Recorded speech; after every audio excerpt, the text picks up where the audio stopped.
Hello everyone, welcome back to my channel friends आज के video में हम हिंदी की जो कंपलसरी फ़ाइल बनती है बीएड फर्स्ट ईयर में, जो कि आपकी लैंग्वेज इफ़िशियंसी की होती है। लैंग्वेज इफ़िशियंसी में आपको हिंदी और इंग्लिश दोनों की फ़ाइल बनानी होती है और ये बीएड में सभी स्टूडेंट को बनानी होती है क्योंकि ये कंपलसरी फ़ाइल होती है। तो इसी फ़ाइल का फॉर्मेट मैं आप लोगों के साथ डिस्कस करूँगी। आप लोग चाहें तो इसको एज इट इज़ या फिर इससे आइडिया लेकर अपने कॉलेज के इंस्ट्रक्शंस के अकॉर्डिंग इसको बना सकते हैं। तो चलिए स्टार्ट करते हैं। तो सबसे पहले मैंने इसका फ्रंट पेपर बनाया हुआ है। आपने कॉलेज का नाम, फिर कॉलेज का स्थान, आपके बीएड का सेशन कि कौन से बीएड का सेशन आपका है। देन आपने अपनी फ़ाइल का नाम लिखना है कि हिंदी भाषा दक्षता का सुदृढ़ीकरण। इसके बाद देखिए मैंने यहाँ पे एक लैंग्वेज से रिलेटेड स्कूल जाते हुए बच्चे का जो है चित्र पेस्ट किया गया है। बहुत ही क्रिएटिविटी से ये फाइल जो है बनाई गई है। इसके बाद यहाँ पे इंडेक्स बनाया गया है। देखिए फ्रेंड्स, इंडेक्स में भी कुछ क्रिएटिविटी की गई है और इंडेक्स में जो है टॉपिक्स को लिखा गया है। तो इसका इंडेक्स हम देख लेते हैं। इसमें जो फर्स्ट टॉपिक है वो लैंग्वेज है, सेकंड वर्ण, थर्ड वर्णमाला, इसके बाद स्वर, व्यंजन, मात्राएं, शब्दों के रूप, शब्द निर्माण में संधि, समास, उपसर्ग, प्रत्यय, रूप विचार, इसके बाद सर्वनाम, विशेषण, क्रिया, क्रिया विशेषण, वाक्य विचार, विराम चिन्ह, परीक्षा शुल्क माफ करने हेतु प्रार्थना पत्र, कहानी और निबंध।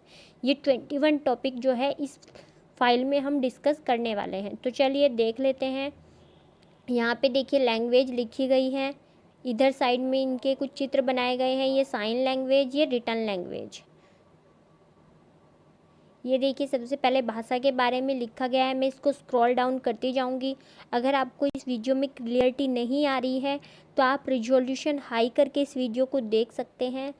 देखिए फ्रेंड्स, यहाँ पे भाषा के बारे में लिखा गया है। फिर भाषा के प्रकार लिखे गए हैं कि भाषा 2 प्रकार की होती है, मौखिक या सांकेतिक भाषा और लिखित भाषा।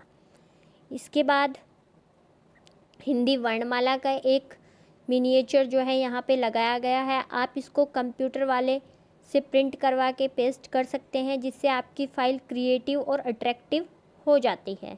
इसके बाद इसके बारे में लिखा गया है कि वर्ण किसे कहते हैं। देखिए फ्रेंड्स, वर्ण के बारे में लिखा गया है। फिर वर्ण की ध्वनियों के बारे में लिखा गया है।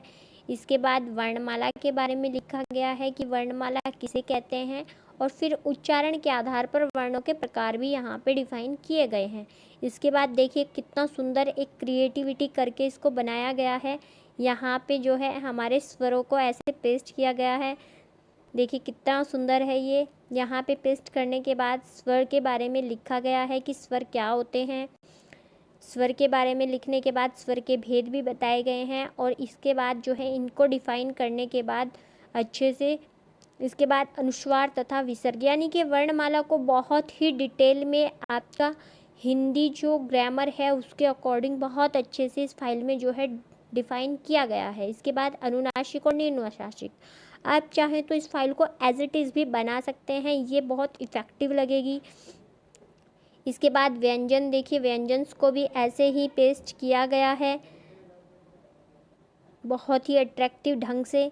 देखिए कितने सुंदर तरीके से इनको बना करके पेस्ट किया गया है। इसके बाद व्यंजनों के बारे में लिखा गया है कि व्यंजन क्या है, कैसी ध्वनियाँ हैं। इसके बाद व्यंजनों के प्रकार भी लिखे गए हैं। देखिए व्यंजन को भी इस फाइल में बहुत डिटेल से बताया गया है। व्यंजन के टाइप्स, देन व्यंजन कितने प्रकार के होते हैं, कैसे कैसे होते हैं, अलग अलग वर्गों को भी अलग अलग विभाजित किया गया है। इसके बाद अंतस्थ व्यंजन, ऊष्म व्यंजन, मतलब की बात यह है टोटली ओवरऑल अगर मैं कहूँ तो ये फाइल बहुत ही अट्रैक्टिव ढंग से बनाई गई है। देखिए फ्रेंड्स, मात्राओं को भी कितने क्लियर वे में पेस्ट किया गया है। इसके बाद वर्णों की मात्राएं, इनके बारे में डिटेल से लिखा गया है। फिर शब्द रचना में जैसे कि आपको पता है कि कैसे कैसे शब्द आते हैं, सार्थक, निरर्थक। सार्थक शब्द कौन कौन से होते हैं, निरर्थक कौन कौन से होते हैं, फिर अर्थ के आधार पर कौन कौन से शब्द हैं, इनको देखिए फ्रेंड्स लिखा भी गया है कि इनके उदाहरण भी लिखे गए हैं। 4 4 5 5, आप चाहें तो ज़्यादा भी लिख सकते हैं, इससे आपकी फाइल जो है ज़्यादा बड़ी हो जाएगी।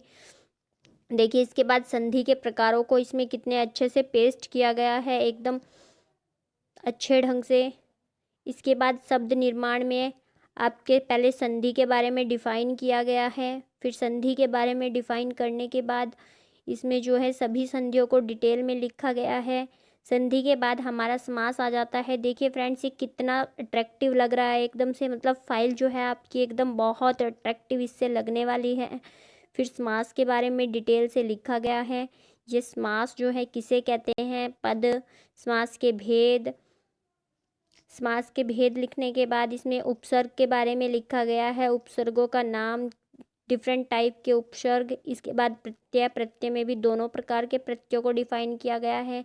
देखिए यहाँ पे एक साइड इनके बारे में जो मिनिएचर्स हैं, जो इनके संबंधित चित्र हैं वो पेस्ट किए गए हैं और एक तरफ इनके बारे में लिखा गया है। अब रूप, विचार, संज्ञा के बारे में लिखा गया है। फिर सर्वनाम के बारे में लिखा गया है।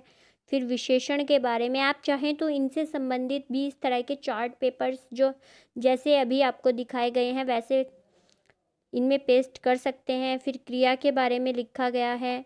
आप इसको फ्यूज़ करके, रोक करके अपनी फाइल एज इट इज़ भी बना सकते हैं। देखिए फिर क्रिया विशेषण को भी ऐसे डिफाइन किया गया है। फिर स्थानवाचक क्रिया विशेषण, परिमाणवाचक क्रिया विशेषण, सभी क्रिया को अच्छे से लिखा गया है। इसके बाद वाक्य विचार के बारे में भी डिटेल से लिखा गया है। फिर विराम चिन्हों को भी देखिए, यहाँ पे विराम चिन्हों का एक मिनिएचर भी पेस्ट किया गया है।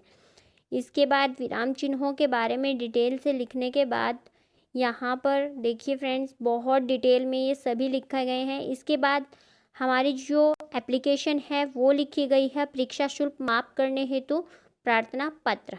इसको बाद एक स्टोरी लिखी गई है, चालाक लोमड़ी और मूर्ख कौवे की। आप लोग चाहें तो फिर जो स्टोरी है उससे रिलेटेड भी आप आपके चित्र इसमें लगा सकते हैं।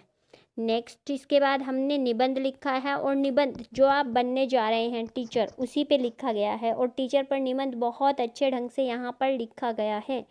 आप लोग देख सकते हैं, पहले इसमें इंट्रोडक्शन लिखी गई है, फिर आपकी लाइफ में टीचर की क्या इम्पोर्टेंस है, फिर टीचर क्या क्या करता है, टीचर हमारा जो है चरित्र निर्माता होता है, हमारा शुभ चिंतक होता है। और यहाँ पे एक बहुत छोटी सी पोयम टीचर के बारे में लिखी गई है, जिसे देता था जहाँ सम्मान, जो करता है देश का निर्माण, जो बनाता है इंसान को इंसान, जिसे करते हैं सभी प्रणाम, जिसकी छाया में मिलता ज्ञान, जो कराए सही दिशा की पहचान, वो है हमारे गुरु और मेरे गुरु को मेरा सत सत प्रणाम। देखिए फ्रेंड्स, कितने अच्छे ढंग से यहाँ पे आपका निबंध भी लिखा गया है। और इस फाइल पे देखिए टीचर ने भी कितना अप्रिशिएट किया है इस फाइल को। देन इसमें जो है आपका कंक्लूजन लिखा गया है। तो ये आपकी लैंग्वेज इफ़िशियंसी की फ़ाइल थी, जिसका कि ये एक पार्ट था जो कि हमारा हिंदी लैंग्वेज इफ़िशियंसी का था। ये एक ही फाइल होती है जिसको दो पार्ट्स में बनवाया जाता है, हिंदी लैंग्वेज इफ़िशियंसी और इंग्लिश लैंग्वेज इफ़िशियंसी। तो ये इस वीडियो में मैंने हिंदी लैंग्वेज इफ़िशियंसी को डिस्कस कर दिया है। नेक्स्ट वीडियो में हम इंग्लिश लैंग्वेज इफ़िशियंसी को डिस्कस करेंगे। इस वीडियो को देखने के लिए आप सभी का धन्यवाद। Thanks for watching.